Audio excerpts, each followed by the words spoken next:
सबसे बड़ी खबर है इनकम टैक्स एक्ट 2025। जी हाँ, यह बहुत बड़ा बदलाव है क्योंकि ये 1961 के पुराने और काफी जटिल हो चुके आयकर अधिनियम की जगह ले रहा है। मतलब 60-70 साल पुराना कानून। जी, पिछले इतने सालों में हमारी अर्थव्यवस्था पूरी तरह बदल गई है, लेकिन कानून वही पुराना चल रहा था। तो सरकार का मुख्य उद्देश्य यहाँ सरलीकरण, स्पष्टता और आज की डिजिटल अर्थव्यवस्था के लिए इसे प्रासंगिक बनाना है। ओके, तो इस नए एक्ट की मुख्य बातें क्या हैं? सबसे पहले तो सरलीकरण की बात हो रही है, जैसे एमएटी और एएमटी के प्रावधानों को अलग-अलग उपवर्गों में बांटा गया है। हाँ, लेकिन जो सबसे आधुनिक बदलाव लग रहा है वो है अघोषित आय की परिभाषा का विस्तार। बिल्कुल।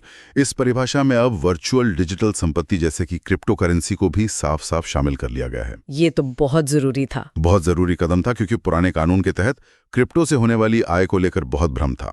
अब टैक्स अधिकारियों के पास इस पर कार्रवाई करने का एक स्पष्ट कानूनी आधार है। और इसी से जुड़ा है तीसरा और शायद सबसे विवादास्पद बदलाव, जिसकी हमने शुरू में भी बात की थी, सोशल मीडिया वाला। हाँ, टैक्स अधिकारियों को तलाशी के दौरान ईमेल सर्वर और सोशल मीडिया अकाउंट्स तक पहुंचने की शक्ति दी गई है। लेकिन यहीं पर एक बड़ा सवाल उठता है, क्या इन नई शक्तियां और करदाता के निजता के अधिकार के बीच संतुलन कैसे बनाया जाएगा? क्या इसके दुरुपयोग को रोकने के लिए कोई सेफगार्ड्स हैं? सही बात है। ये सिर्फ टैक्स चोरी रोकने का उपकरण नहीं है, ये डिजिटल स्पेस में राज्य की बढ़ती निगरानी का भी संकेत है। इससे भविष्य में डेटा प्राइवेसी और नागरिक अधिकारों पर एक नई बहस छिड़ सकती है। और इस पर मेंस में एक विश्लेषणात्मक प्रश्न बन सकता है। निश्चित रूप से ये एक बहुत ही वैध चिंता है।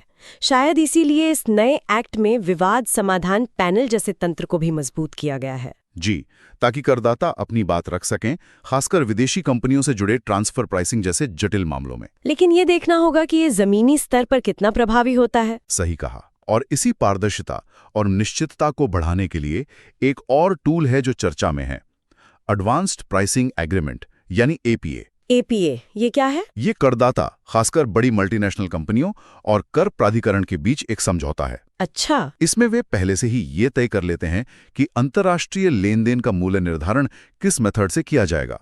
तो इससे बाद में होने वाले विवादों से बचा जा सकता है। बिल्कुल, लंबे और महंगे विवादों से बचा जा सकता है, जो ईज ऑफ डूइंग बिजनेस के लिए बहुत